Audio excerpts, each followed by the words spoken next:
Bonsoir et bienvenue sur Lundi Soir. Donc on accueille ce soir Pierre Salmon. Donc Pierre Salmon, vous êtes maître de conférence en histoire contemporaine à l'École normale supérieure et vos travaux portent principalement sur l'histoire des protagonistes de circulation illégale au XXe siècle. Et on vous accueille donc ce soir pour parler de votre dernier ouvrage donc, qui est paru aux éditions du Détour cette année en 2024. Un antifascisme de combat, armer l'Espagne révolutionnaire, 1936-1939. Donc un ouvrage qui, comme son titre l'indique, parle de l'antifascisme pendant la guerre d'Espagne, mais sous un angle un petit peu particulier, qui est celui, donc, dans le cadre de vos travaux sur les circulations illégales, l'angle du trafic d'armes dans le contexte d'une Europe hantée par le spectre de la Première Guerre mondiale, et où la question du militarisme et de l'antimilitarisme est un véritable sujet de débat chez les antifascistes. Et donc pour peut-être cadrer un petit peu, je vais lire un petit extrait de votre introduction. Après la guerre et jusqu'à aujourd'hui, cette histoire a généralement été celle d'une double défaite. Faillite de la révolution libertaire dans un premier temps, puis du camp républicain ensuite, dans sa guerre iconique de la lutte antifasciste. Bien souvent, l'exposé de la défaite a laissé place à l'inventaire des responsabilités. Les déroutes ont toujours besoin de rendre des comptes. Faisant un pas de côté, ce livre étudie les ajustements entre conception révolutionnaire et stratégie d'actions illégales. Plus encore, le cas de la contrebande d'armes antifascistes servira à interroger l'engagement politique transnational en contexte clandestin. Avec cet exemple de solidarité au-delà des frontières, c'est une histoire de l'illégalité en politique qu'il convient d'écrire. Pour ce faire, cette enquête replace l'engagement des acteurs à hauteur d'hommes et de femmes, interrogeant leur parcours, leurs objectifs, ce qu'ils sont et ne sont pas, ce qu'ils veulent ou refusent de faire, sans oublier les frontières qu'ils doivent franchir. Ouais, moi je me permets juste d'interrompre ton introduction, mais donc évidemment l'enjeu de cet entretien c'est de parler de ce livre que vous sortez, mais ce qui nous intéresse particulièrement là dans la période d'entre-deux tours et d'arrivée du fascisme, quelque chose qui s'y apparente au pouvoir, c'est de réussir à reparler de la guerre d'Espagne. C'est qu'on se disait avant l'entretien que il y a quelques années encore, dans les milieux un peu politisés, tout le monde connaissait assez bien cette séquence historique qu'est la guerre civile espagnole. C'était avec la Commune de Paris certainement un des exemples historiques considérés comme, bien que des faits considérés comme les plus riches, les plus passionnants et les plus avancés en fait d'une forme de ce qu'on appellerait aujourd'hui le communalisme, en gros d'anarcho-communisme. Et moi j'ai le sentiment que de nos jours cette histoire-là elle est moins bien connue qu'il y a encore quelques années. Et donc, alors que tout le monde aujourd'hui dit No Pasaran, il y a plein d'espèces de références un peu. Là, il y a des rappeurs qui ont sorti un morceau, moi j'ai pas écouté, apparemment c'est pas très bon, mais qui s'appelle. Horrible, qui s'appelle No Pasaran. Enfin, en tout cas, cet imaginaire est un peu là, mais en même temps très peu connu. Et donc, on veut évidemment parler de votre livre, mais on veut, en fait, nous, ce qu'on voudrait, c'est que vous nous racontiez la guerre d'Espagne en 10 minutes. J'exagère pas en 10 minutes, mais en gros, on voudrait se remettre un peu dans cette histoire-là pour comprendre ce qu'il y a à en tirer et en quoi ça éclaire le présent, quoi. Bonsoir, merci pour l'invitation. C'est vrai que je vais peut-être commencer par faire un petit rappel sur cette guerre d'Espagne et surtout ce qui conduit à cette guerre d'Espagne. Contrairement à ce qu'on peut des fois lire ou entendre, la guerre d'Espagne, c'est le produit d'un coup d'État anti-républicain. On a en Espagne une république qui est un régime fragile depuis 1931, avec des systèmes d'alliances politiques, de coalitions politiques qui fonctionnent pas trop et surtout un rejet de cette république par la droite et l'extrême droite en espagnol, monarchiste notamment, aussi d'inspiration fasciste avec la Phalange. Et certains conspirent dès l'avènement de la République, mais surtout à partir de 1935, donc avant le Front populaire espagnol qui est élu en février 1936, il y a des préparations pour un coup d'État, pour une conspiration. Donc on connaît le résultat de ces préparatifs qui... entre le 17 et le 19 juillet 1936 aboutissent à un soulèvement de l'armée au Maroc et dans certaines casernes de l'Espagne métropolitaine. Mais il y a aussi un autre versant qu'on connaît peut-être un peu moins, c'est aussi en parallèle de ce volet militaire, un volet civil, où dans le Parlement et dans la presse, la droite et l'extrême droite participent à une déstabilisation de cet ordre républicain en faisant croire à la menace d'un coup d'État communiste, en trafiquant des chiffres, en manipulant l'opinion pour faire croire à cette instabilité politique qui devrait conduire nécessairement à un coup d'État pour rétablir l'ordre. Et parallèlement à ça aussi, il y a une déstabilisation dans la rue avec la phalange où des meneurs de désordre organisent justement des combats de rue pour là aussi alimenter cette idée d'un désordre en République qui devrait aboutir, et sous le Front populaire, qui devrait aboutir nécessairement, selon eux, à un coup d'État.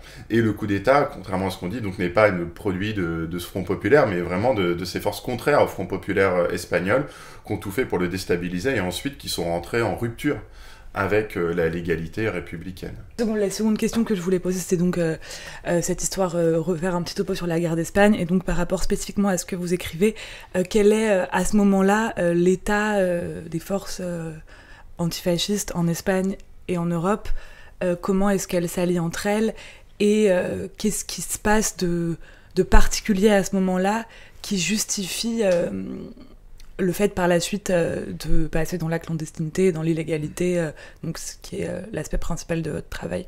Alors c'est une vaste question hein, sur l'aspect d'abord européen. On peut avoir une lecture par rapport aux internationales politiques, internationales communistes, socialistes, anarchistes.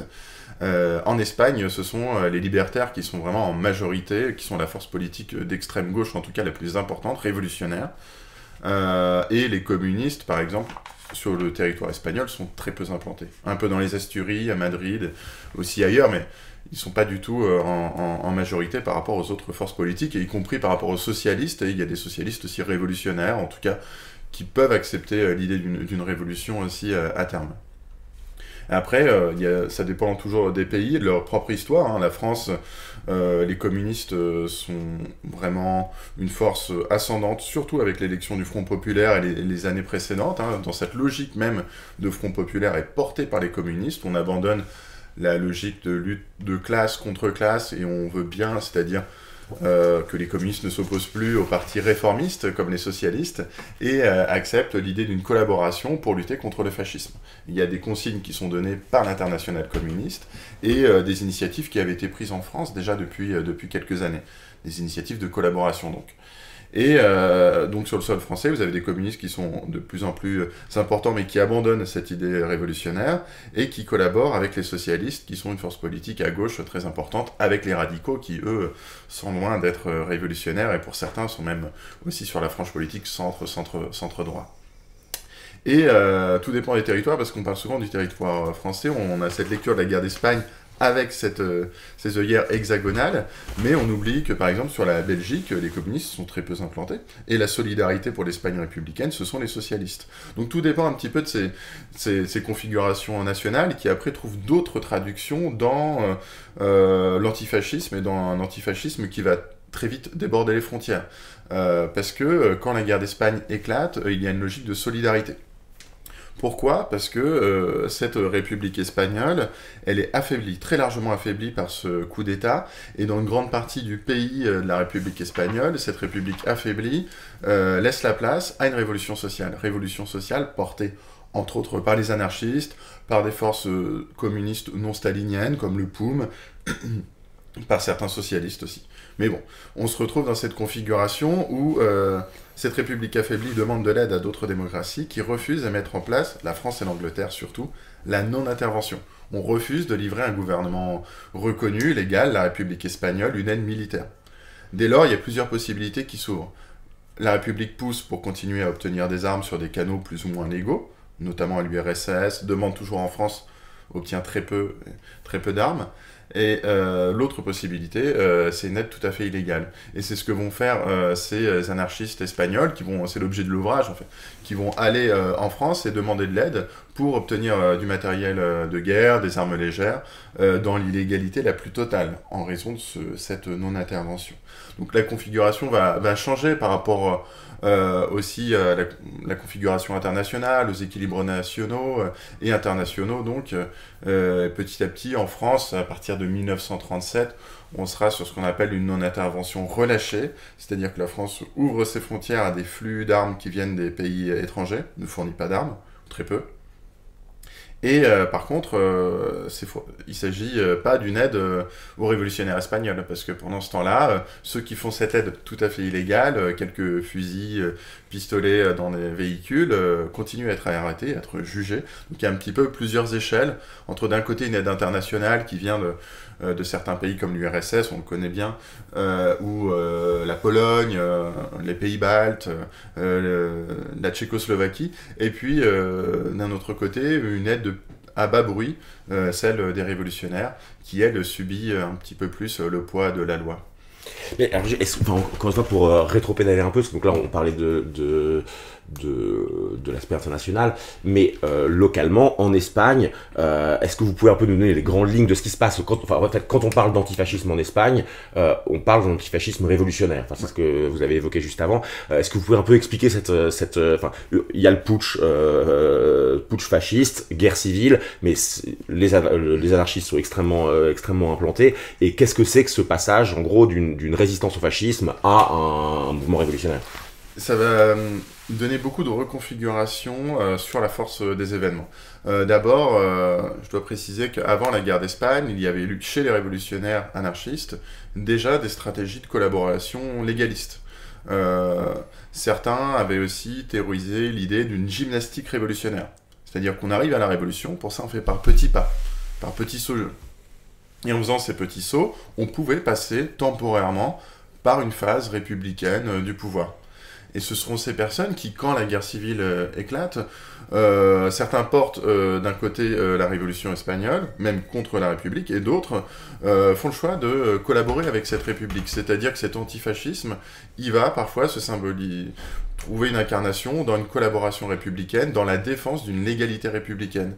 Et c'est-à-dire que des révolutionnaires, vu le danger que représente la menace fasciste, le coup d'État de Franco et d'autres, supportés par, entre autres, l'Italie fasciste et l'Allemagne nazie, on se dit que la force des choses est de collaborer avec ce gouvernement républicain, de participer à sa reconstruction, et certains même, d'abord en septembre 1936, supportent ce gouvernement de coalition de Front Populaire, qui sera un gouvernement antifasciste, et d'autres même rentreront dans le gouvernement républicain en novembre 1936, qu'ils quittent en mai 1937, on pourra y revenir quand il y a un affrontement entre cette ligne révolutionnaire et cette logique de reconcentration de l'État, de recentralisation de l'effort de guerre, mais reviendront après en 1938. Donc il y a des équilibres qui se font et se défont.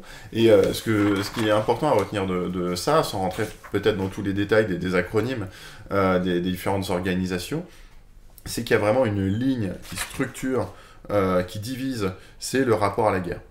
Le rapport à la guerre, le rapport à la révolution, le rapport à l'effort de guerre. Il y a plusieurs lignes structurantes, d'ailleurs qu'on retrouve en France et ailleurs, mais comment on collabore avec le pouvoir, de quelle manière, quelle stratégie on va utiliser, c'est l'objet de l'ouvrage. Est-ce qu'on va dans l'illégalité la plus totale, ou est-ce qu'on demande plutôt un appui légaliste pour mettre fin, par exemple, à l'embargo de non-intervention. Donc, comment on se recompose, et puis tous défendent un antifascisme. Tous défendent l'idée d'un front populaire. Mais derrière cette bannière, ils ne disent pas forcément quel front populaire, quel antifascisme, parce qu'il y a un antifascisme révolutionnaire, antifascisme républicain. On peut trouver en France un antifascisme chrétien, qui va même d'ailleurs faire partie de l'opposition à Franco à partir d'un certain moment.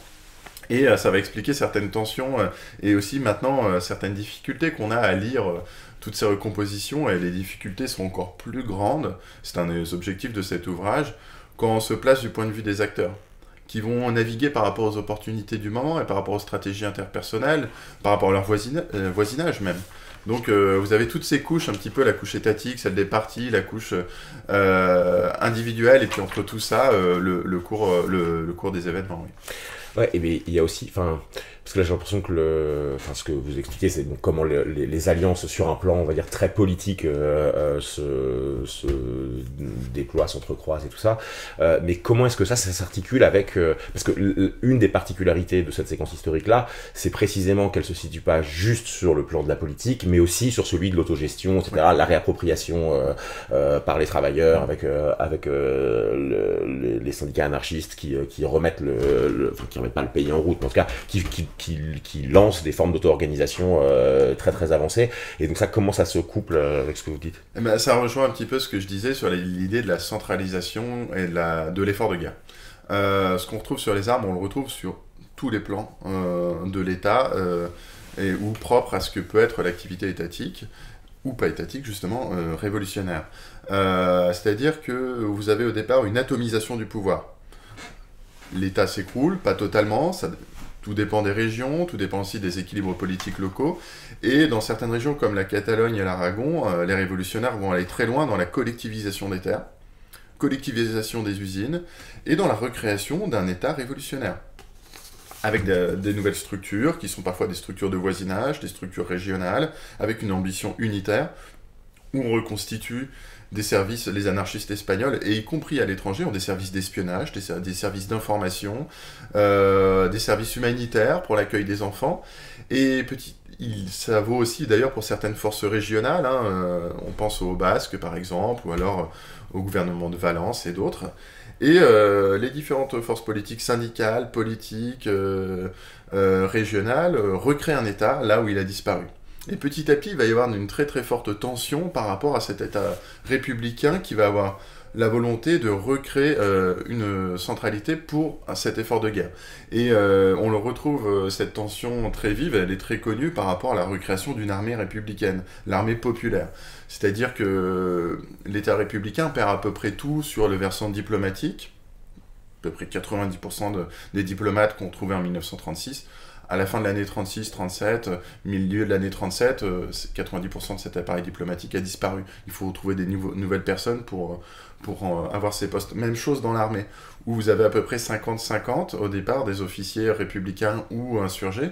Et dans ceux qui restent du côté des insurgés, il y a ce qu'on appelle une loyauté géographique, c'est-à-dire ceux qui étaient du côté des régions restées fidèles à la République et qui vont être petit à petit, vont se mettre en retrait, ou alors qui vont être épurés, si bien que l'armée se retrouve à peu près avec 20-25% des officiers. Donc il faut recréer une armée, et cette armée, elle est recréée sur un modèle communiste, celle du 5e régiment. Et ça va trouver une tension, en tout cas des obstacles du côté des anarchistes qui avaient, eux, créé des milices, qui avaient reconstitué des milices sur le modèle d'organisation syndicale, qui vont vouloir rester autonomes dans leur effort de guerre.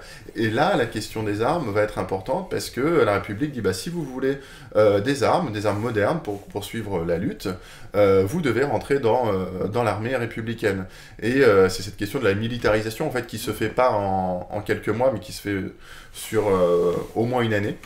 Et même sinon plus, parce qu'on se rend compte que des fois certains anarchistes qui acceptent de rentrer dans cette armée républicaine, à l'intérieur de l'armée républicaine, n'abandonnent pas pour autant cette logique révolutionnaire. Donc ça va se rejouer, même quand on pense en mai 1937 que tout est fini, ça peut se rejouer à bas bruit, cette tension entre centralisation de l'effort de guerre d'un côté et maintien de certaines forces autonomes qui vont vouloir aussi porter leurs projets.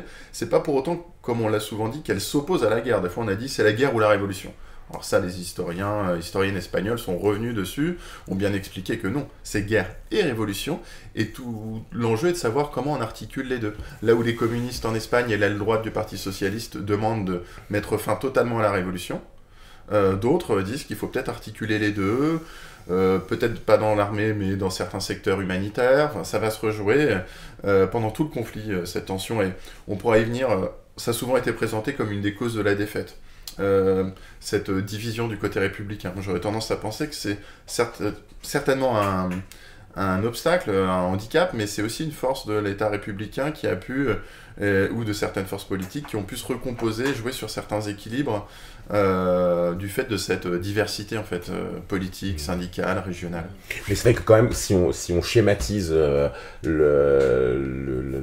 guerre civile, en fait, il y a un petit peu trois forces en présence. Les fascistes, évidemment, d'un côté, et ensuite l'antifascisme lui-même est, si ce n'est divisé, en tout cas complexifié entre une frange révolutionnaire et une frange, qu'on dirait un peu vulgairement réformiste, en tout cas étatiste et de recentralisation, quoi. Et même parmi les révolutionnaires et les militants, vous distinguez dans le fait que vous placez du point de vue des acteurs l'intentionnalité et leur intention et leur fonction. Et donc, est-ce que vous pourriez aussi revenir sur la diversité qu'il y a au sein même des mouvements révolutionnaires dans la façon dont on se positionne par rapport à cet effort-là et la façon dont, comme vous le dites, c'est souvent le fait de très très très très petits groupes, quoi. Exactement, oui. Alors, pour complexifier même encore plus le schéma, effectivement, on pourrait, pour aller vite, expliquer cette tension entre réformistes, révolutionnaires et fascistes d'un côté, mais en précisant que même du côté insurgé, militaire, il y a encore des divisions. Et il y a même des forces, où on dira, des phalangistes qui sont les révolutionnaires d'extrême droite, à tel point que certains, au sein du camp franquiste, les désignent comme les rouges un petit peu du camp franquiste. Ce serait caricatural de les dessiner comme des communistes, mais il y a aussi, ça va pas sans tension, et d'ailleurs sans faiblesse aussi, parce qu'on retrouvera plusieurs services d'espionnage franquistes qui rentrent en conflit, plusieurs services humanitaires, donc là encore, c'est peut-être pour complexifier, expliquer qu'il y a des divisions de tous les côtés, même si du côté insurgé, on se met un petit peu plus en ordre de bataille pour affaiblir et détruire totalement la République. Bon, pour revenir à cette question des militants, j'ai essayé dans l'ouvrage d'emprunter beaucoup à cette histoire sociale de la résistance et aussi aux études des mobilisations politiques et sociales, pour comprendre quels sont les individus qui se mobilisent ici. La question entre fonction et intention, c'est pour rappeler que vouloir aider, c'est une chose. Pouvoir le faire, c'en est une autre. C'est toujours ce grand débat sur la résistance. Est-ce que j'aurais été résistant ? D'autres expliquent que la résistance toque plutôt à votre porte. Ça peut être aussi le cas sur la mobilisation antifasciste à l'époque de la guerre d'Espagne, où en France, l'émoi est très fortement partagé à gauche, et pas seulement à gauche, sur ce qui se passe en République. L'appareil républicain diffuse énormément d'images de ces bombardements, de ces morts d'enfants, qui laissent des traces, et beaucoup, même si à l'extrême droite c'est différent, on voit là dans l'Espagne un danger révolutionnaire, on imagine le couteau, les Espagnols avec le couteau entre les dents, où c'est fondé aussi sur des massacres qu'il y a eu au début du conflit, comme un danger par rapport au clergé.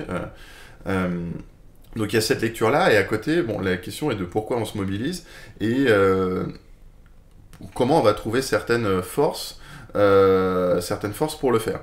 Et ces forces, ce sont en fait des compétences, déjà des compétences qui sont souvent des compétences linguistiques, qui vont être aussi des réseaux sociaux, et pour cette raison-là, les personnes qui se mobilisent et qui sont peu nombreuses à le faire sont des personnes qui avaient déjà des liens avec l'Espagne, des liens politiques, des personnes qui avaient même déjà voyagé en Espagne, et donc qui vont réactiver certains liens personnels, qui vont réactiver aussi des comités qui avaient existé, parce que par exemple, en France, il y a des militants anarchistes qui, dans les années 20, avaient accueilli des militants révolutionnaires espagnols qui étaient en danger de mort en Espagne, qui s'étaient réfugiés en France, qui risquaient une expulsion vers l'Espagne et une exécution. Et donc on réactive ces réseaux-là, et c'est là où l'intention ne suffit pas, et c'est aussi la fonction, et la fonction de certains militants, c'est celle d'avoir des réseaux, d'avoir des compétences, pour aider les républicains espagnols ou les révolutionnaires, le cas échéant. C'est-à-dire que la question, elle se pose immédiatement internationalement, quoi. Enfin, c'est pas un truc qui vient se surajouter. C'est la guerre, enfin le déclenchement de la guerre en Espagne, active immédiatement la question de l'internationalisme. Oui, vous l'avez dit tout à l'heure, c'est la question un peu de remplacer. En fait, c'est ça. C'est ce qu'ont expliqué pas mal de militants et après d'historiens, c'est que on se retrouve dans certaines régions avec un État qui disparaît et puis avec une forte incertitude. Je vous parlais tout à l'heure de l'armée avec ses loyautés géographiques, avec l'appareil républicain. Il y a un moment, dans les premières semaines du conflit, qui sont des semaines décisives, ben on ne sait pas trop. On compose, on bricole même. Et on doit se retrouver directement avec des délégations qui partent en France chercher des armes, chercher des médicaments, parce qu'au départ, on ne cherche pas seulement que des armes, mais d'ailleurs, pendant tout le conflit, on cherche des vivres, on cherche du lait concentré. Donc, on compose ainsi, et on retisse avec cette solidarité internationale, qui est une solidarité ouvrière, qui est une solidarité politique, et on fait appel à ceux qui sont des camarades et qui peuvent apporter un soutien immédiat, concret, sans compter, parce que vous avez dit qu'il y avait peu de militants, et ça fatigue, ça coûte du temps. Je crois qu'on le revoit en ce moment, ce que peut être des mobilisations de très courte durée. On se retrouve même avec ce conflit espagnol, avec cette question concrète des livraisons d'armes, avec un militant, c'est Jean Jérôme qui en parle dans ses mémoires, qui meurt d'épuisement, fait des allers-retours entre Saint-Étienne et l'Espagne, et il se tue littéralement à la tâche, parce qu'il y a peu de personnes qui sont prêtes à risquer. On pourra y venir sur ces raisons-là, sur une pratique qui est illégale, et puis sur une pratique qui ramène quand même à la question des armes dans les milieux révolutionnaires. C'est une question, surtout en France plus qu'en Espagne, c'est une question qui va pas son dilemme moraux, parce que ça ramène à la Première Guerre mondiale, aux munitionnaires, aux trafiquants de morts, comme on les appelle, et ces militants révolutionnaires français, ce sont souvent des antimilitaristes. Oui, est-ce que vous pourriez revenir un peu là-dessus, et est-ce que vous dites que justement il y a deux potentiellement objets de querelle, est-ce que la question de l'alliance avec les Républicains est un objet de débat, comme l'est aussi la question des armes, et donc comment est-ce que comment est-ce que cette question elle se pose très concrètement. Oui, voilà, vous dites que le trafic d'armes c'est un facteur de conflit au même titre que l'alliance avec les Républicains, et donc à quel endroit, évidemment que c'est pas du tout le même problème, mais et comment ça s'articule à la question de l'antimilitarisme, et tout à l'heure vous parliez d'une armée communiste, et en quoi est-ce qu'une armée communiste serait fondamentalement différente d'une armée qui ne le serait pas, enfin, quelle est la spécificité qui va permettre peut-être de déplacer la question de l'antimilitarisme dans l'antifascisme? Oui, la question de l'armée, c'est une question d'une armée faite sur un modèle communiste. Elle n'est pas entièrement communiste, évidemment. Mais pour revenir d'abord sur la République, je ne pense pas que ça soit autant un problème qu'on a pu le dire. Pourquoi ? Parce que l'urgence, c'est de vraiment rentrer en opposition directe face au danger fasciste. Et pour cette raison, beaucoup de personnes n'ont pas de problème à collaborer, s'il le faut, avec la République espagnole. Avec un régime républicain. Et ils le font, en fait. Et petit à petit, les tensions vont arriver ensuite. Les tensions vont arriver ensuite, notamment, et je pense que l'opposition n'est pas tant avec l'appareil républicain, avec certains partis, même avec certaines personnalités socialistes, sinon avec les communistes.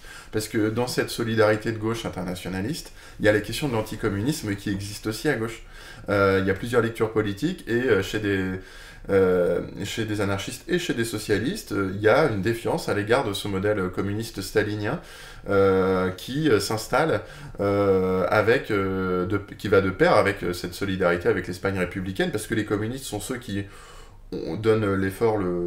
fournissent l'effort le plus visible et qui ont un vrai succès dans cette mise en publicité de la solidarité. Et ils vont tirer un grand bénéfice moral et incarner même l'idée de solidarité antifasciste. Et ce faisant, ils vont aussi en profiter pour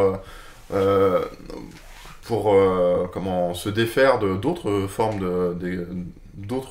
voies de gauche, voies socialistes, anarchistes, au point même que quand l'URSS fournit des armes, ce soutien n'est pas gratuit. D'abord pas gratuit au niveau économique, et ensuite on dit écoutez, on peut vous fournir des armes, mais nous on veut clairement que vous désarmiez ces révolutionnaires, d'abord que vous en finissiez avec cette révolution espagnole, et on sait maintenant très bien, et d'ailleurs depuis quelques années, hein, même quelques décennies, que les communistes et les soviétiques ont profité de ces fournitures d'armes pour mettre en place certaines immixtions politiques en Espagne qui aboutissent entre autres à l'assassinat du chef du POUM, hein. Je vous le disais tout à l'heure, c'est un parti marxiste anti-stalinien qui est assassiné, ça crée un émoi au sein même de l'État républicain, mais bon, il y a des tensions qui vont donc d'un côté avec ces communistes.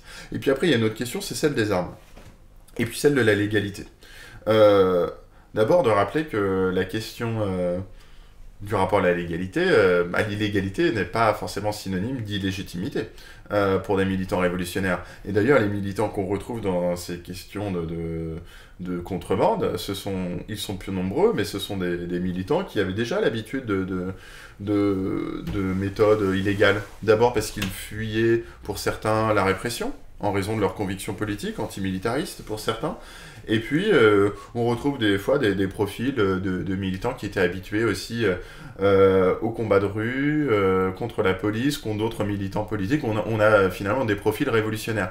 Et même chez des communistes français qui rentrent en soutien avec la République espagnole, on retrouve ces militants communistes de la première heure, ceux des années 20, qui étaient des militants, des fois d'opinion anarchisante pour certains, et qui étaient...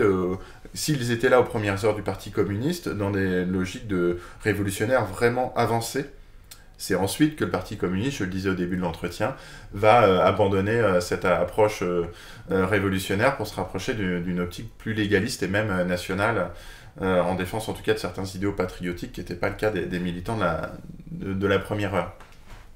Et donc vous avez cette tension qui est à résoudre, et donc je le disais sur la question des armes, bon, je l'ai dit tout à l'heure rapidement, le problème est qu'il y a une opposition à cette idée même de la guerre, et pour cette raison, le profil des militants qu'on retrouve dans cette solidarité à l'Espagne républicaine, ce ne sont pas des militants qui, certes, ils ont connu certaines voies illégales, mais ils ne connaissent pas la question de l'approvisionnement en armes.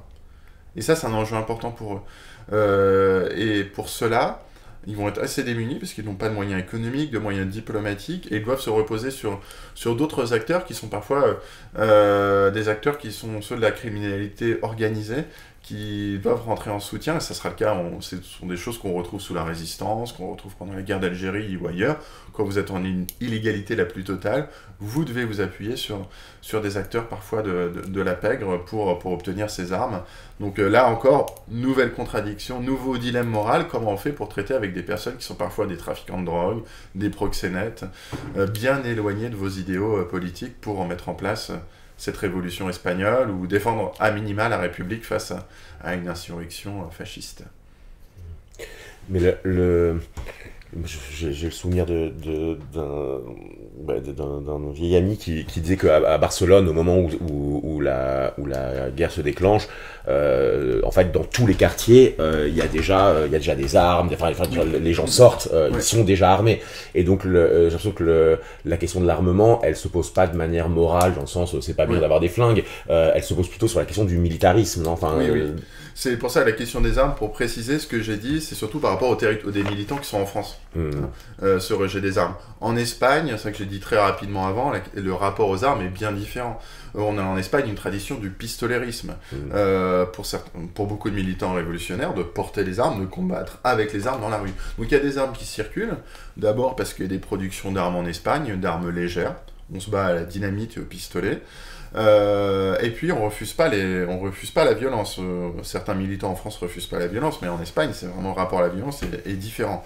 Et c'est d'ailleurs là, une petite parenthèse, où on peut nuancer cette idée de la brutalisation des sociétés due à la Première Guerre mondiale. Certes, la Première Guerre mondiale accélère la brutalisation des sociétés, mais en Espagne, il n'y a pas eu de Première Guerre mondiale. Et il y a de la violence. Donc ça se joue aussi plutôt peut-être par rapport à la question de la destruction du lien social et de la politisation. Fermeture de parenthèse. Mais on retrouve un rapport à la violence qui est différent, et puis une circulation des armes. Il y a des armes, mais aussi des armes au tout début, effondrement partiel, pas total de l'État républicain, et dans les premiers jours du conflit, même les premières heures, il y a la question de on n'a pas d'armée, comment on fait? Le gouvernement central, au départ, cherche on le sait, à collaborer, à négocier avec les militaires. Est-ce qu'on peut négocier avec eux? À quelles conditions? Et puis après, une pression de la rue. Une pression de la rue, des socialistes, des révolutionnaires anarchistes qui disent non, distribuez des armes aux syndicats. À Madrid, vous avez les socialistes, les syndicats socialistes qui mettent la main sur les armes et qui les distribuent. Et vous avez à Barcelone les militants qui eux-mêmes vont chercher ces armes, qui sont les armes dans les casernes, que le gouvernement était réticent à distribuer. Donc il y a des armes, des dizaines de milliers d'armes. Mais ces armes ne vont pas suffire quand on sait qu'il ne s'agira pas seulement de l'opposition à un coup d'État, mais d'une longue guerre. Parce qu'il y a plusieurs temporalités. En Espagne, il y avait une tradition d'interventionnisme des militaires en politique avec ce qu'on appelle un pronunciamiento, c'est-à-dire vous vous prononcez, en gros, je caricature, vous sortez de vos casernes et l'État, le gouvernement recule et laisse la place à cette intervention militaire et à son projet politique.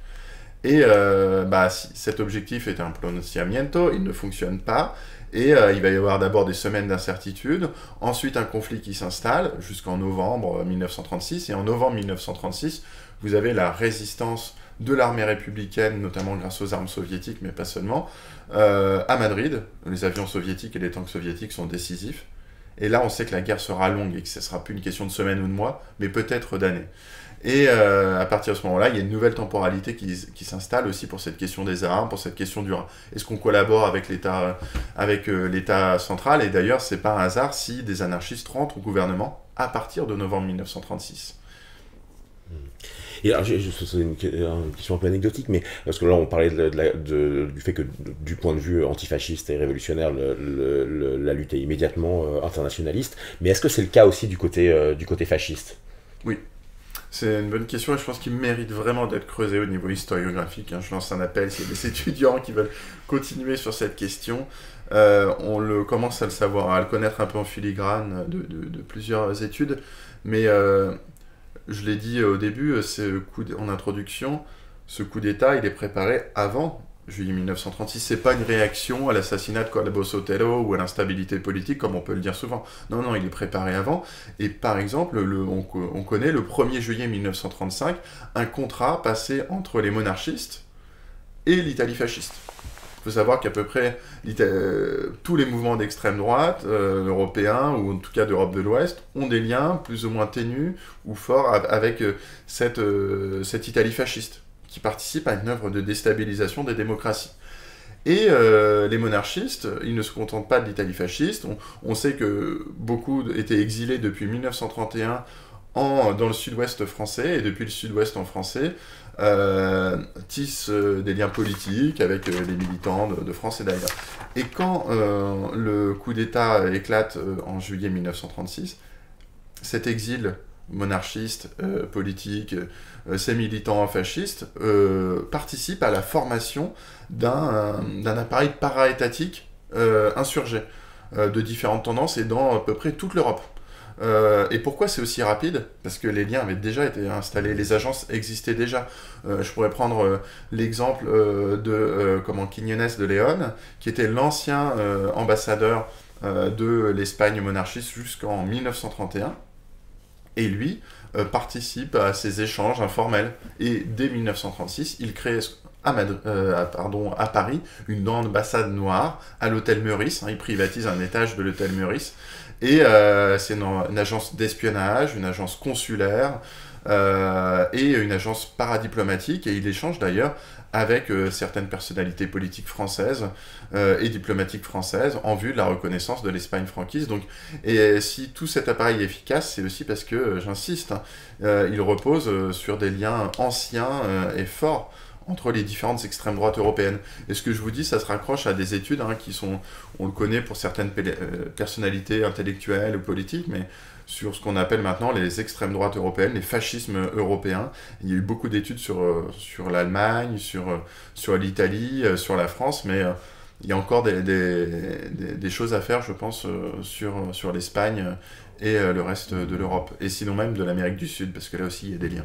Il y a quelque chose comme une internationale fasciste et une clandestinité fasciste, mais qui se retrouvent en même temps liées directement aux appareils étatiques ou en contact avec les gouvernements pas forcément fascistes. Oui, on a dit internationale fasciste, internationale blanche, alors des fois on abandonne un peu cette étiquette fasciste, blanche, parce qu'on se rend compte que ce sont des mouvements aussi pluriels, je l'avais dit tout à l'heure, pardon, avec ces différents mouvements qui peuvent avoir leurs contradictions, mais oui, ils n'ont pas de...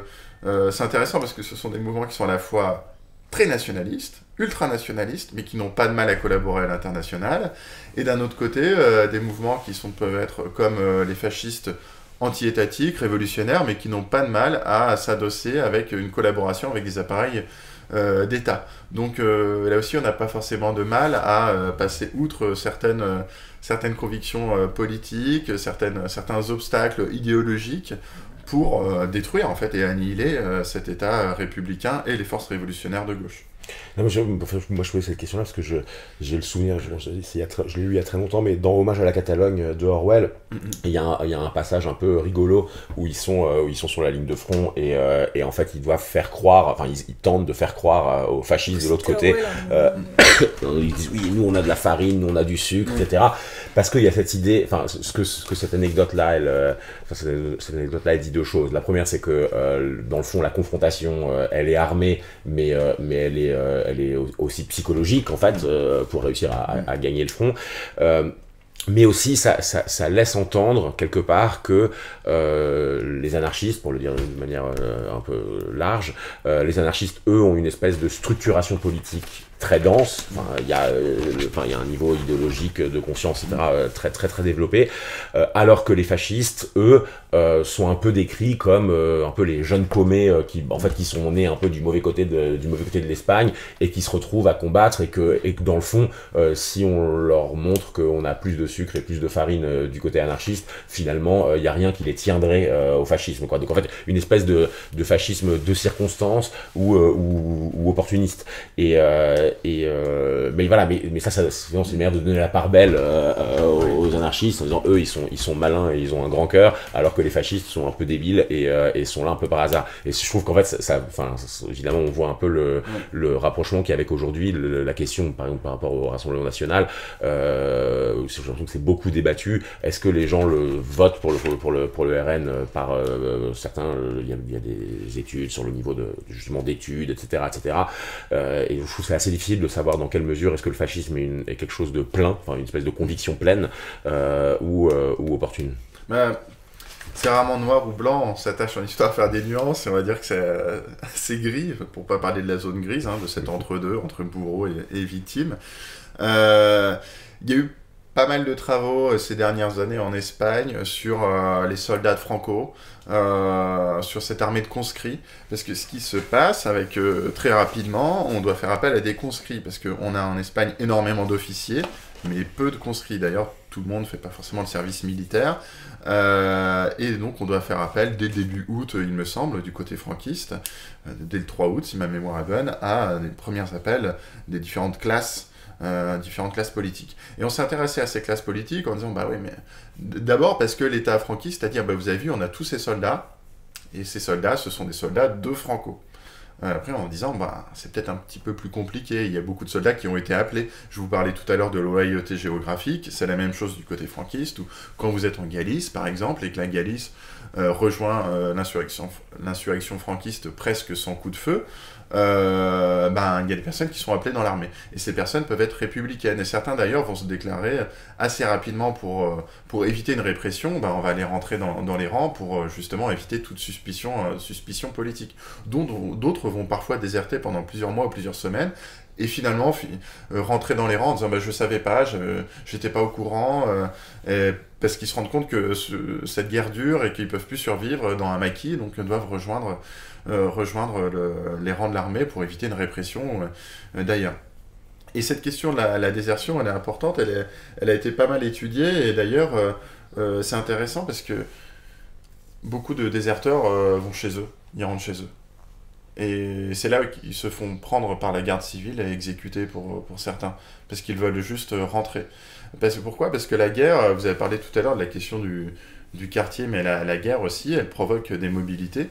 La guerre, c'est on va dire un choc d'affiliation, dans les affiliations politiques.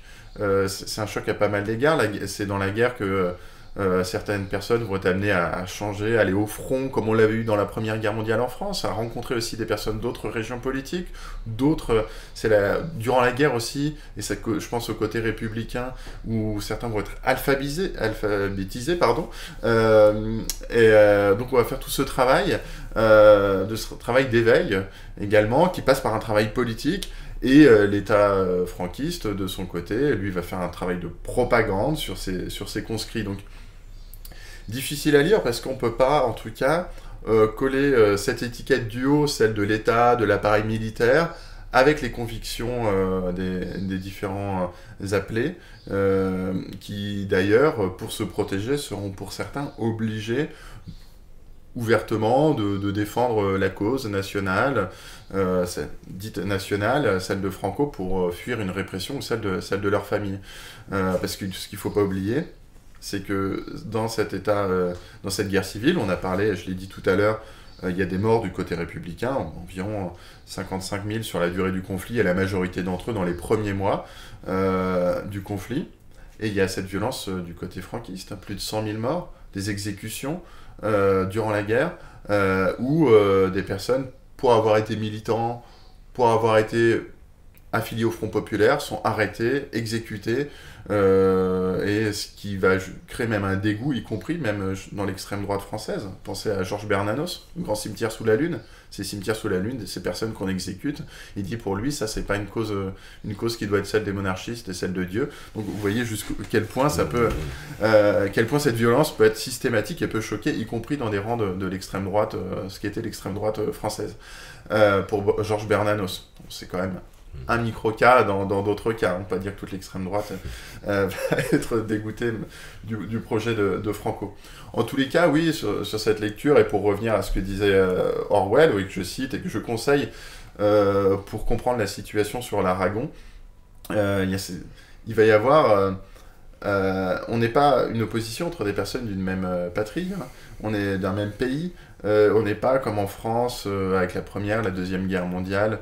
Alors après, avec la collaboration, ça va être plus compliqué, mais en tout cas, pendant la période de conflit ouvert, avec des personnes même de différents pays.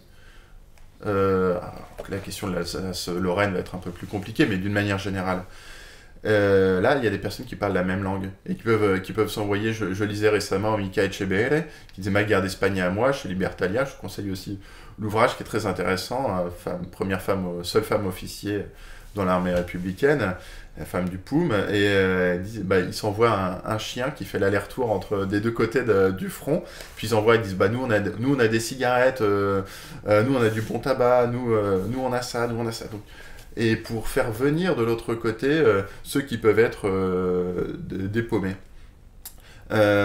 Après, il y a, pour finir sur cette question, effectivement un appareil, je pense qu'il ne faut pas le sous-estimer, un appareil idéologique fort chez ceux qui luttent contre la République. Et c'est ceux qui vont être dans cette entreprise de déstabilisation parlementaire, qui vont aller dans la rue aussi pour agir politiquement et par les poings et par les armes contre la République. Ces monarchistes qui depuis longtemps étaient installés, qui faisaient revivre des partis politiques et qui existaient donc à la Chambre et ailleurs. Et puis, il y a aussi des paumés, c'est vrai, on le sait maintenant dans l'étude des violences.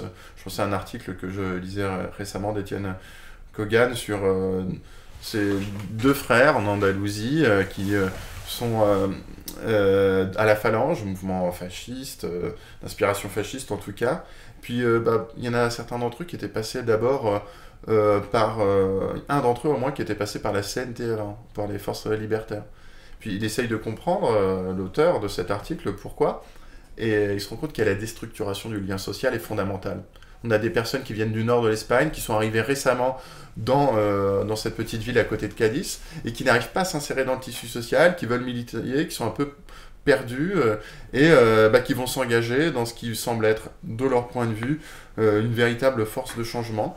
Et d'abord parce qu'ils sont déclassés socialement, politiquement, ils ne sont pas insérés dans ce tissu, et pour eux, ça va être d'autant plus facile d'être des bourreaux, d'agir violemment par rapport à une communauté qu'ils ne connaissent pas. Et Ouais, parce en parlant, oui, enfin, en parlant avant, il y a une grande méconnaissance donc de cette histoire espagnole. Et moi, c'est ce qui m'avait marqué il y a quelques années. J'avais discuté de ça, enfin, donc de la guerre d'Espagne, avec une amie espagnole qui doit avoir, enfin, qui à l'époque avait peut-être 35 ou 40 ans, qui est ingénieur, enfin, donc quelqu'un de tout à fait formé et tout ça. Et en fait, elle me disait qu'elle ne connaissait rien de la guerre d'Espagne parce qu'en fait, à l'école, on n'en a absolument jamais parlé à toute cette génération d'Espagne là, quoi, comme une espèce d'Espagnol là, quoi, comme c'est une espèce de traumatisme.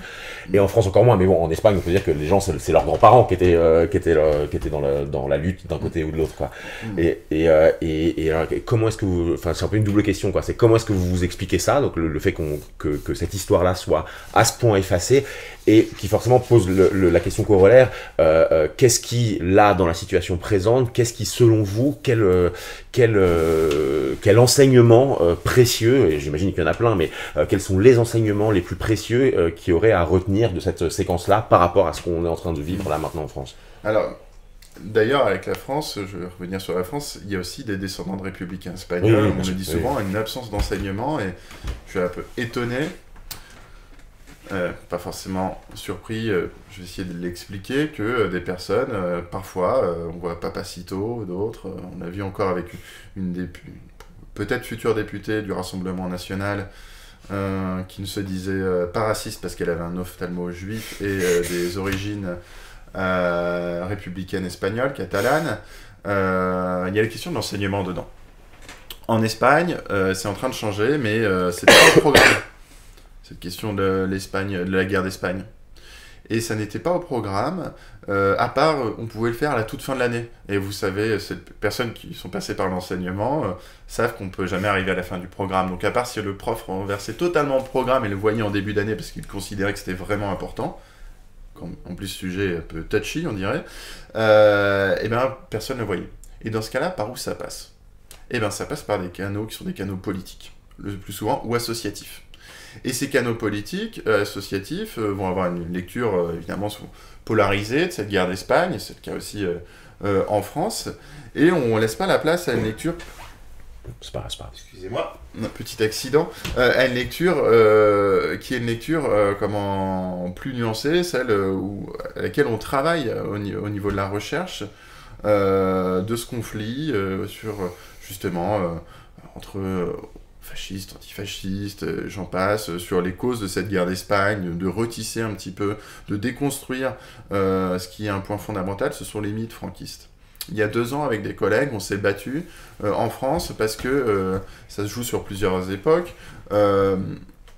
parce que Le Figaro et d'autres, mais Le Figaro est le premier journal mainstream qui a diffusé Pio Moa. Pio Moa, c'est un polémiste d'extrême droite, on pourrait le comparer de façon caricaturale, mais il arrive avant Zemmour espagnol, on l'a des fois présenté comme ça en Espagne, où au début des années 2000, lui, il a réactivé toute la propagande franquiste. La propagande activée dès le début du conflit, parce que Franco et d'autres disent, nous, on est là pour rétablir l'ordre, la guerre d'Espagne, c'est à cause du Front Populaire, regardez, eux, ils massacrent, nous, on fait rien, on est juste là pour un petit peu d'ordre. Bon. Et lui, il a réactivé toute cette propagande franquiste de la première heure. Il allait même plus loin que certains philo-franquistes de la fin du régime de Franco dans les années 60, qui disaient « on est tous coupables », donc qui pouvaient dire « même nous, franquistes, on a peut-être été un petit peu responsables ». Non, lui, il reprend les choses à l'envers. Et donc, publié au début des années 2000, il a un vrai véritable succès. Pourquoi ? Parce que finalement, il pouvait rejouer une mémoire qui se jouait, y compris à l'échelle familiale. Il y a des chercheurs espagnols qui disent on a une histoire qu'on ne nous a jamais racontée, que nos grands-parents n'ont pas voulu dire, ou alors ça passe par ces canaux politiques. Et en fait, l'éducation n'avait pas fait ce rôle d'intermédiaire fondamental pour transmettre, et je ne parle pas seulement de mémoire, parce que je pense qu'on pourrait parler de l'efficacité du travail de mémoire quand on voit qu'Oradour-sur-Glane vote à plus de 30% pour le Rassemblement National, pour la transmission de la parole scientifique. Il y a des associations qui jouent, l'association des professeurs d'histoire-géographie, la PAG, qui joue un rôle fondamental pour essayer de transmettre aussi cette connaissance historique. Je pense à des revues comme l'Histoire qui participent aussi très largement. Et quand quand vous vous trouvez un peu sur ce terrain-là, démuni, ça peut laisser la place à des récupérations politiques sur lesquelles il est bien difficile de se battre quand on est dans des périodes d'urgence. Et je pense à ce titre, pour répondre à votre question sur le Rassemblement national, que pour la France, on a pas mal de fantômes qui sortent du placard. Vichy, on l'a vu avec Zemmour de façon assez importante, la guerre d'Algérie aussi. Je pense que là, en toile de fond, on en parle encore assez peu, je pense, la question du racisme en France. La question de pas mal de choses qui n'ont pas été soldées par rapport à cette guerre d'Algérie. D'histoires aussi qui n'ont pas été faites sur cette guerre d'Algérie et sur cette guerre d'Espagne, sur ce que peut être aussi la manipulation de la presse, la violence dans la rue, dans l'objectif d'un renversement d'une démocratie et de toutes ses valeurs. Parce qu'il se joue sur le long terme, même si, bon, les objectifs de généalogie sur 2 siècles, il faut faire attention, mais c'est un objectif réactionnaire. C'est la lutte contre la démocratie, les idéaux des Lumières, ceux de 1789, qui ont été réappropriés à gauche de différentes manières. Révolutionnaire, pas révolutionnaire, réformiste, on en passe. Mais l'objectif du Rassemblement national, et je crois qu'il est là. Oui, donc vous évoquiez tout à l'heure cette question du mythe franquiste, et je voulais peut-être éventuellement creuser un petit peu ce qui est dans la dernière partie de votre ouvrage, cette question d'une lutte qui est aussi une lutte entre des imaginaires, entre donc ce mythe franquiste, et dans la dernière partie de votre ouvrage, vous parlez de la façon dont il y a cette espèce peut-être de problème par rapport à la question de l'armement, du fait que l'imaginaire, il y a un certain imaginaire militariste qui est, vous évoquez par exemple la figure de Rimbaud, etc., le fait d'aller s'armer à l'étranger, c'est associé potentiellement à quelque chose qui serait contraire à l'idéal révolutionnaire, mais ça on en a déjà parlé. Et moi la question que je voulais vous poser, c'était par rapport à cette question de lutte des imaginaires, donc de mythe franquiste, d'un autre côté peut-être de déplacement de l'imaginaire révolutionnaire. Comment est-ce que ces imaginaires sont réactivés aujourd'hui, et avec quel déplacement, dans la mesure où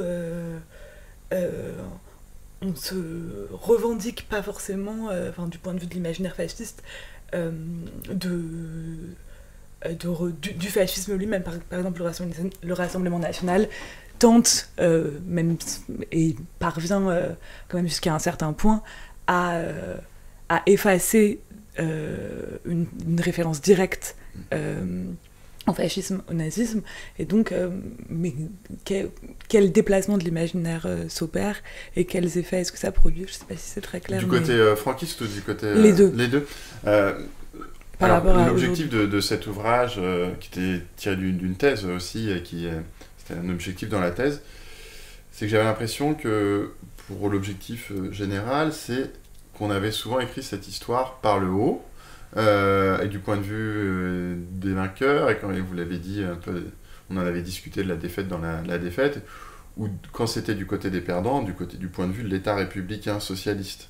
Et puis les anarchistes, les révolutionnaires, ils étaient un peu présentés comme les perdants des perdants, des Don Quichotte parfois même, on trouve dans le texte, et des personnes qui étaient inefficaces. Et on a fait le procès de l'efficacité à ces acteurs, en disant ils n'ont pas pu lutter efficacement contre l'insurrection franquiste, ils ne savaient pas obtenir des avions, des tanks, comme pouvait en fournir l'URSS. Soit, mais en histoire, les procès contre l'efficacité, en efficacité, ils sont pas très utiles, parce qu'ils masquent souvent les objectifs de ces acteurs.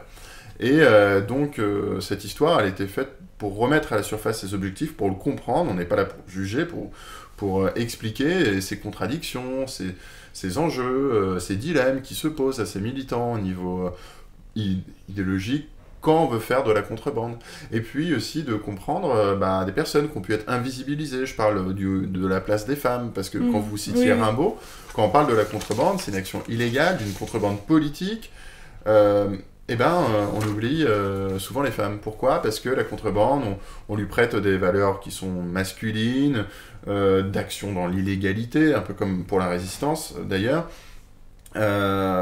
et aussi de droiture, exploit physique aussi pour aller dans les montagnes et autres. Et puis on oublie, ou d'aventuriers comme Rimbaud. Oui, c'est ça, vous expliquez comment est-ce que vous insistez sur cette image de l'aventurier en disant que le franchissement des frontières est facilement associé à des compétences masculines et que la force de ces images viriles renvoie l'agentivité des femmes à la baisse, et en même temps vous revenez sur des figures de femmes clandestines et révolutionnaires qui est aussi précisément, et ça bon c'est une question peut-être qu'on va pas aborder maintenant mais qui serait relative à votre travail d'historien sur le fait que le fait de travailler sur la clandestinité pose aussi la question des sources. Oui. C'est la question de... On peut réinterroger en fait le centre par la marge. Et la question des sources est importante. Je ne vais pas trop détailler, je ne sais pas si on en a encore le temps, mais il y a des sources sur lesquelles on s'est beaucoup appuyé. C'est pour ça qu'on comptait beaucoup sur ces anciens membres du gouvernement, parce qu'on pensait qu'il fallait prendre des sources officielles, des sources de ministères et des témoignages, parce qu'on se dit, comme c'est illégal, il n'y a pas de sources. En fait, il y a énormément de sources. Et dans les sources, il y a des sources politiques, des militants qui ont laissé des traces, et aussi des sources de surveillance et de répression qui, elles aussi, apportent un éclairage. Alors, elles ont des biais, hein. Je ne vais pas m'étendre sur les biais, sur cette lecture policière du monde, sur le travail bâclé, qui peut être un travail policier comme n'importe quel travail, donc on peut avoir des lacunes, mais on a quand même des informations. Et parmi leurs biais, on a aussi sur le rôle des femmes, hein, qui est revu à la baisse, donc il faut réussir à lire entre les lignes, de voir ces militantes ou juste ces femmes qui sont présentées, par exemple, je parle de Jeanne Van-Simertier, elle est présentée comme l'amante d'un proxénète, en fait, on peut dire que c'est sa compagne, et puis quand la police l'arrête, elle dit que elle était là, son mari l'a amenée là juste pour la divertir.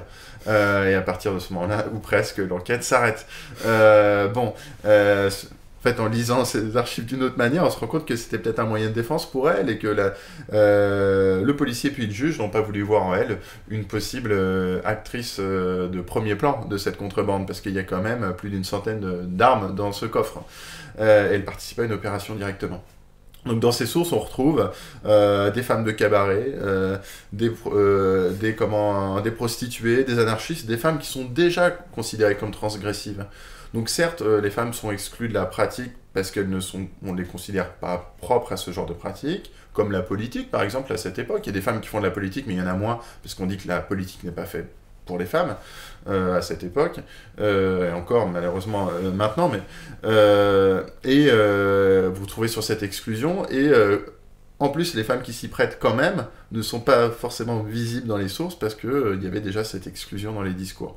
Donc il faut faire tout un travail de fourmi pour les faire remonter à la surface, et c'est un objectif de cet ouvrage qui joue un peu sur plusieurs bandes, sur à la fois la marginalité politique, sur les exclusions, sur des critères de genre, sur aussi l'illégalité en général, qui fait remonter aussi d'autres acteurs qu'on voit pas beaucoup dans les engagements politiques, ou en tout cas pas de prime abord, parce que quand on parle de la guerre d'Espagne, on parle d'antifascisme, on parle de vocation vraiment idéologique, et donc pas forcément de criminalité.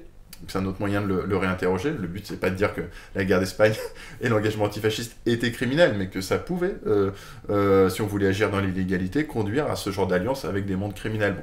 C'était un moyen de regarder un petit peu par la marge ce centre, et je le trouvais intéressant, ce biais, puisqu'il montre ce contexte illégal, ce contexte de répression.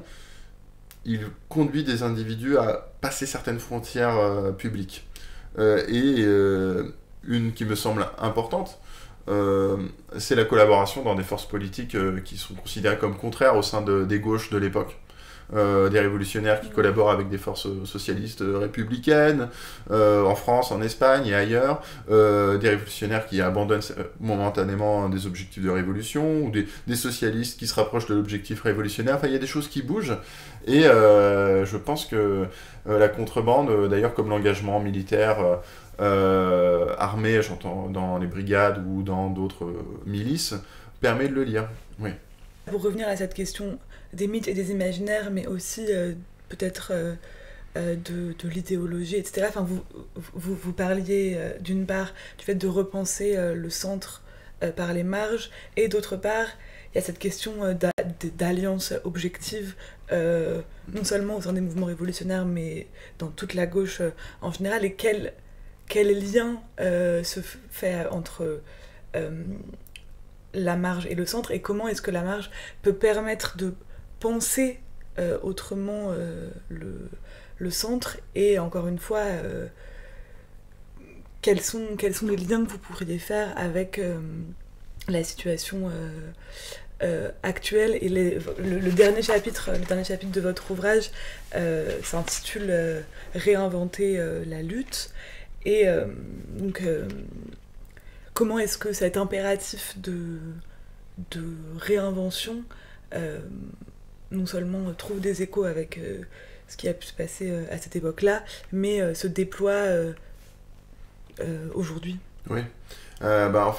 Peut-être sur la question que rien n'est figé, et les choses peuvent aller vite. On peut inventer aussi d'autres manières de lutter. La question des armes finit par être vraiment trop compliquée pour ces militants révolutionnaires qui n'ont pas toujours, je le disais tout à l'heure, les moyens économiques et diplomatiques. Donc on cherche à agir politiquement, parce qu'on peut faire la révolution de plein de moyens, dans différents domaines, de différentes manières, par d'autres biais. C'est à la fin plutôt le biais humanitaire qui était là dès la première heure, mais qui l'emporte dans ses stratégies de publicisation et de mise en œuvre de la cause révolutionnaire. Ça c'est une chose par rapport à l'ouvrage. Autre chose entre le centre, la marge, par rapport à l'objectif de l'ouvrage, c'est de réinterroger l'histoire sous un autre angle, cette histoire par le bas, histoire transnationale, de montrer des liens qu'on ne voyait pas forcément en faisant une histoire à la fois politique, classique, par le haut. Et je crois que cet ouvrage, il s'inscrit dans une logique un peu plus longue, qu'on voit à l'œuvre d'ailleurs pas qu'en France, pour le peu que je connaisse. Je l'ai vu aussi en Espagne, en Angleterre, avec l'arrivée de différents éditeurs critiques de journaux, comme Lundi Matin, qui sont là pour promouvoir un savoir critique solide. J'espère que je ferai partie des interventions solides sur le passé. Et c'est un moyen de revenir aussi, de relire. Après, chacun le fait avec les armes dont il dispose et qu'il veut utiliser, mais de lire ce passé par la marge, de réinterroger cette histoire de manière critique. Et c'est le cas avec la guerre d'Espagne. Et là, j'entends de sortir d'une lecture entre bourreau et victime, d'une lecture entre la République a perdu, la République était inefficace, les révolutionnaires étaient des Don Quichotte. Bon, non, en fait, ils avaient des stratégies propres, et ils avaient... et puis cette histoire que je raconte dans l'ouvrage, c'est l'histoire aussi des unions entre la gauche. On a beaucoup insisté sur la défaite républicaine. On a souvent dit, on me reposait la question il n'y a pas longtemps, de pourquoi la République a perdu. Je pose la question inverse. Comment la République a résisté 30 mois en faisant face à une insurrection militaire, avec une insurrection qui dispose d'une bonne partie de l'appareil diplomatique, de l'armée, d'une aide matérielle et humaine de l'Italie fasciste, de l'Allemagne nazie et d'autres pays. Finalement, ce qu'on a présenté comme la cause de la défaite républicaine, cette division, a été un véritable handicap, mais ça a aussi été une force, parce que cette République espagnole, pour la question propre des armes, justement, il y a ce canal soviétique dont on parle souvent, mais la République espagnole, elle ouvre dès le début, parce que c'était dès le début à Paris, une commission d'achat à Paris, dans l'ambassade. Il y en aura plusieurs. Et avant l'aide soviétique d'ailleurs, elle va les maintenir ouvertes tout le temps. Et on a dit, vous avez vu, c'est la centralisation de l'effort de guerre est inachevée, c'est inefficace. Non. Parce que quand l'aide soviétique se tarit, parce que la République aussi espagnole a des difficultés avec ce qui se passe en URSS, et pas seulement, et aussi, il y a un peu un froid qui est jeté, notamment à cause des répressions des services soviétiques en Espagne. Il y a aussi l'URSS n'a pas les moyens matériels d'aider. Bon, je fais pas aide aussi plus à l'est avec les communistes chinois. Bon, plusieurs choses. Je ne vais pas me perdre dans ces causes-là, mais la République, elle peut s'appuyer sur d'autres forces. Elle fera revenir des anarchistes au gouvernement en 1938. C'est-à-dire que rien n'est figé.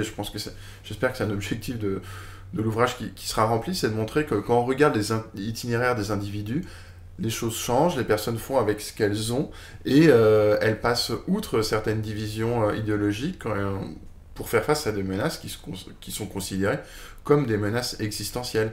Et ce faisant, même si elles acceptent certains compromis, elles n'abandonnent pas toujours à terme ou dans certains objectifs politiques qui leur sont propres. C'est-à-dire que l'union des forces ne se fait pas forcément par un nivellement par le bas. D'ailleurs, pour faire un parallèle avec le Front populaire de 1936, il y a un programme commun, il y a une politique de désistement, mais le programme commun n'annule pas les programmes des différents partis qui le suivent toujours. Oui, mais par rapport, j'avais une toute dernière question par rapport à ce que vous disiez sur, d'une part, sur la critique et sur l'alliance entre les différents mouvements, et pour revenir aussi à ce que vous disiez par rapport à Orwell et à cette espèce de nécessité pour les mouvements eux-mêmes de s'allier en dépit de leur divergence. Donc Orwell dans Hommage à la Catalogne que vous citez, donc qui est engagé dans les milices du POUM et qui est très critique à l'égard des soviétiques. Il est aussi très critique de ses camarades, du purisme révolutionnaire de ses camarades, qui est d'après lui assez vain, et c'est la toute fin de du livre, juste avant la conclusion. Pour lui, comme pour beaucoup d'autres, je cite, après tout, la seule chose qui importait, c'était de gagner la guerre. Et dans ce cadre-là, et pour faire aussi peut-être le lien avec ce qu'on disait sur ce renouvellement des imaginaires critiques, etc., comment est-ce que paradoxalement, c'est aussi le fait de refuser quelque chose comme une pureté révolutionnaire dont on pourrait se dire que c'est elle qui devrait mener, qui permet... et en quoi est-ce que c'est du compromis ou pas Oui, c'est du compromis ou pas. Après, à la fois c'est du compromis, et certains, les bases révolutionnaires, dans la CNT, la faille, vont reprocher au central cette alliance dont je vous ai parlé, ça va pas sans tension. Hein. Reproche cette alliance avec l'appareil gouvernemental, tout ça crée des crispations. D'un autre côté, c'est cette situation de guerre ouvre une brèche avec une révolution qui est, ça a été dit en introduction tout à l'heure dans les questions. Il y a peu de révolutions qui sont allées sur la durée comme ça, hein, sur beaucoup de terrains d'ailleurs, les collectivisations, mais pas seulement, on parle des politiques pour l'avortement, d'autres choses qui sont mises en place. Bon, ça va pas partout, sur la place des femmes, hein, les femmes sont invitées à repartir du front au bout de quelques petits mois. Mais vous avez cette image où ça a été une ouverture, et y compris quand ça a été dans une forme de collaboration avec l'État républicain, cette participation des forces révolutionnaires à l'État républicain a aussi coloré ce Front populaire. Et ça n'a pas été une dissolution, pour reprendre un mot actuel, une dissolution des idéaux révolutionnaires dans la République. Ça a été la formation d'un nouveau Front populaire, qui était un Front populaire de collaboration entre différentes forces politiques, qui étaient réformistes, de gauche, révolutionnaires,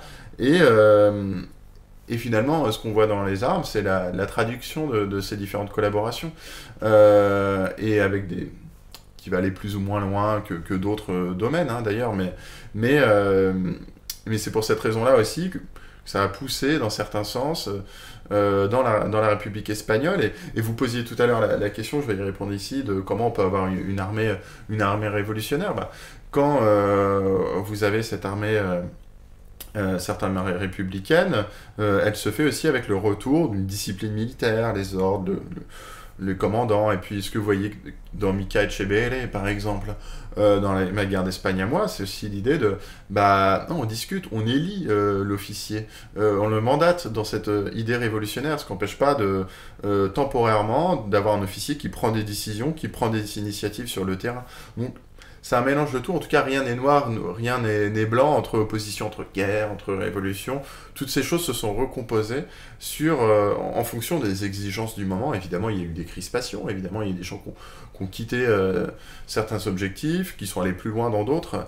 Mais la guerre a donné aussi une couleur politique à cette révolution. Et c'est des choses qu'on voit dans pas mal de révolutions. Pour vous citer un exemple iconique en France, là aussi ça se pose, jusqu'où on va dans cette révolution française quand il y a une guerre à mener contre toute l'Europe. Est-ce qu'on continue dans cette révolution au bout, dans tous ces objectifs contre l'ancien régime, ou est-ce qu'on abandonne certains objectifs révolutionnaires pour plutôt lutter contre les forces politiques internationales, enfin les coalitions internationales qui sont menées contre la France, des différentes monarchies. Et c'est aussi ce spectre qui hante les forces révolutionnaires espagnoles et d'autres en disant, voyez ce que ça a donné. Ça a donné Napoléon, ça a donné un abandon total de la Révolution, une défaite de la Révolution, quand bien même on fait durer la Révolution des fois jusqu'en 1815. Ce premier temps de la Révolution a été perdu pour eux, et certains s'y refusent pour cette raison-là. Donc ces tensions se jouent et se rejouent, mais pour répondre à ces paradoxes, je pense qu'il faut les lire aussi à l'échelle des individus. Quand on regarde après au très long terme, parce que ça c'est le moment de la guerre, il y a une idée de défaite. On le voit dans les militants, dans les mémoires de militants qui sont écrits en disant voilà, on a tout perdu finalement quand on est un militant révolutionnaire espagnol, on a perdu la guerre, on a perdu la révolution, on se retrouve pour certains exilés en France, et sans appui aucun, ou si peu, dans un pays qu'on ne connaît pas. Des fois on change de nom, on doit changer de métier, on a été interné sur des camps sur la plage, dans des camps de concentration, parfois déportés. Et il y a beaucoup de défaites, au point même que certains l'ont caché à leurs enfants, leurs petits-enfants, cet héritage, une personne qui se réapproprie cet héritage. Après, bon, peut-être pour terminer par une note positive, on parle souvent de la défaite républicaine, elle est incontestable. Ça se finit par plus de 100 000 morts au sein du camp franquiste, des exécutions qui continuent après, pendant la guerre, après qui continuent après la guerre. Et puis, il y a les camps de concentration, une centaine de camps de concentration dans l'Espagne franquiste. Il y a les prisons, des fois des dizaines d'années, pour certains. Et puis, il y a un projet politique franquiste, national catholique, on dit. D'abord même d'inspiration nazie dans les premières années 40. On peut se dire à ce titre, et puis le retour en Espagne, et puis l'installation jusqu'en 1975-77 avec la transition. La survie des idéaux franquistes jusqu'à Pio Mora et d'autres. On se dit, c'est une sacrée victoire pour le franquisme. Et puis d'un autre côté, si le projet franquiste était d'annihiler l'idée même de la République, d'annihiler les idées révolutionnaires, d'annihiler ce message porté par un esprit socialiste, au sens général du terme, communiste, des Lumières, en ce sens c'est un échec. Parce que cette idée, elle n'a pas perdu, elle n'a pas été perdue, elle a ressurgi un peu partout, elle a survécu dans les mémoires, elle se retransmet aujourd'hui. Et je pense que quand bien même cette victoire franquiste a été écrasante et violente en Espagne et a forcé à l'exil, on ne pourra pas dire qu'elle a été entière. Quand on regarde à quel point l'Espagne continue, même si ça s'atténue un petit peu, à être un mythe à l'extrême gauche et au sein de la gauche française et même internationale.